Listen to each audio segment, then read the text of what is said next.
สบายดีเอ้ยมาแต่ทางใดมื้อนี้เจ้าสบายดีมาแต่บ้านดงสวัสดิ์โอ้สวัสดีเนาะอาการเป็นหยังมาเจ้าก็เจ็บสะโพกลาวลงไปขาพุ่นน่ะฮอดสนองพุ่นน่ะโอ้เจ็บมาโดนปานใดล่ะ2 เดือนประมาณ2 เดือนกว่า2 เดือนเนาะตอนนี้อาการเนี่ยเป็นจังไดอยู่มันเจ็บหั่นละเวลาเฮาลุกเขาก็ยากหั่นนะลุกยากลุกยืนยากเด้อยืนเป็นจังไดยืนนี่ได้อยู่เวลาเฮานั่งลงแล้วเวลาเฮาลุกแล้วมันก็มันเข่งหั่นมัน่ะนเข่งมันปวดเนาะปวดนอนเด้นอนก็นอนก็บ่เก็บปานใดคันยังบ่เจ็บปานใดเนาะไปกินยาหั่นล่ะเนาะนั่งเด้นั่งหั่นล่ะมันเจ็บนั่งเจ็บเนาะแม่นโอเคปวดทั้งหมอมาแล้วหมอว่าหมอนรองกระดูกหนีบเส้นประสาทบ่ก็ก็บ่ฮู้ว่าหมอเพิ่นว่าเป็นอีหยังมาแหละมีแต่ไปตรวจเพิ่นว่าให้ไปเนี่ยก็กายบำบัดเนาะเฮาก็ไปก็ไปฝังเข็มฝังอีหยังมันก็บ่เซาเด้ยังบ่เซาเนาะแม่นโอเคฟังอาการเพิ่นแล้วน่าจะเป็นหมอนรองกระดูกหนีบเส้นประสาทเนาะโอเคเฮาสิมาจัดกระดูกให้เพิ่นหลังจากนั้นแล้วมันสิเป็นแนวใดดีขึ้นบ่ติดตามกันเจ้าแต่นอนไว้เด้อบ่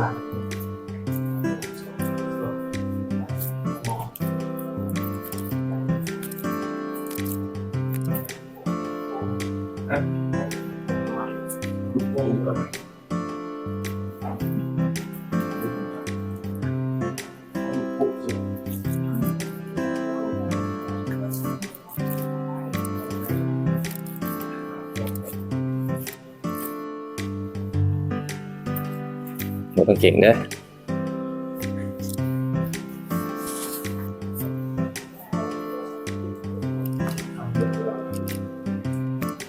ขอโทษขอบคุณนะ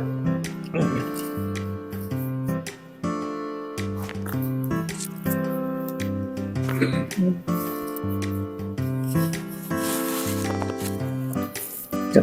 บางๆ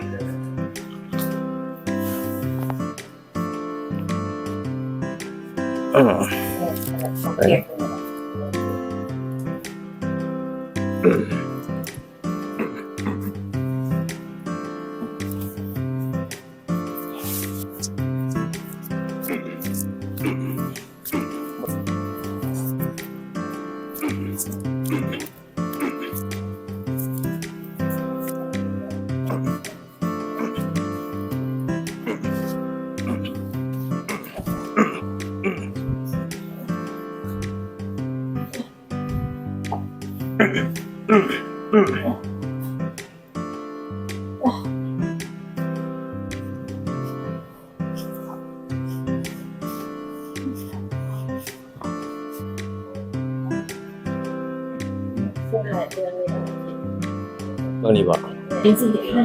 ว่า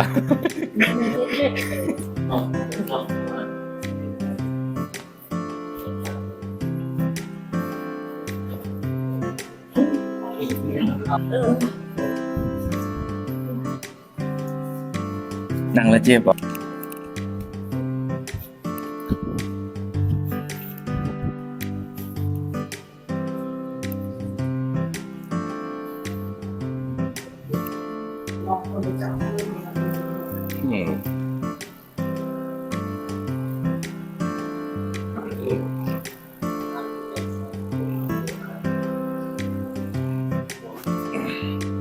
ใจเขาเรื่องแล้วค่อยๆออกนะ